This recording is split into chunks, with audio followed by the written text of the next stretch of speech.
mos them më të rëndësishmin edhe pozitën më të lartë shtetërore.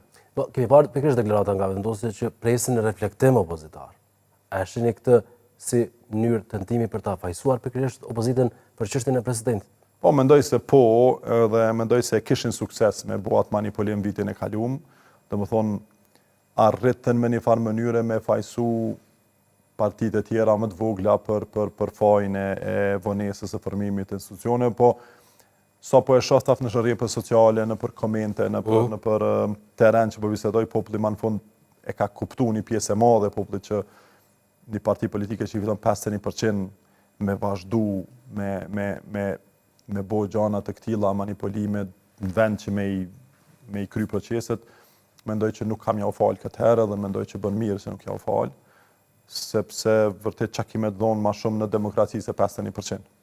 Dhe ky pesimizëm që po e keni tash për mundësinë e ndonjë marrëveshje, a do të përkthehet automatikisht në zgjedhjet e reja apo jo?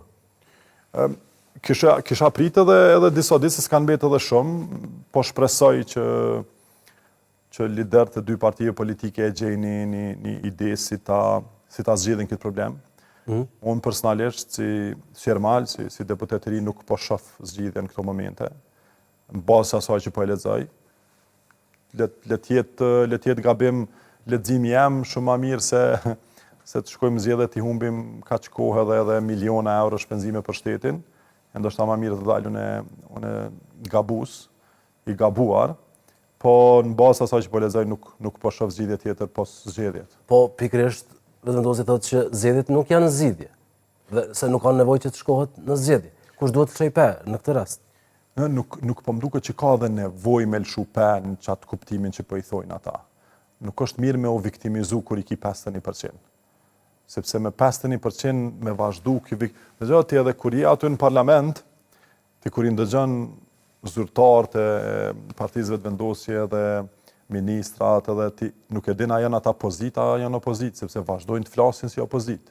Që tash edhe për punën e zgjedhjeve vazhdojnë të viktimizohen.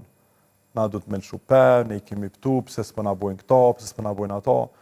Nësi me 51% me vazhdu me viktimizu është e tepërt. Po është drejtë e tyre legjitime që të synojnë ta kenë edhe postin e presidentit. Po morë patjetër është drejtë e tyre legjitime. Se thirrën edhe pikërisht në këto vota që i kanë marrë, në këtë përqindje. Patjetër, pajtona është drejtë e tyre legjitime me shumë i marrë 100% të votave, por është e drejtë e tyre e moralshme që edhe me punu, edhe me shty proceset përpara, edhe shteti me u zhvillu. Dhe kjo nuk po ndodh. Domethënë për mua, përderisa na flasim për gjana të tilla, ish dashur në prapavi të funksionojnë, të investohet, qytetari ta ketë jetën më të lehtë.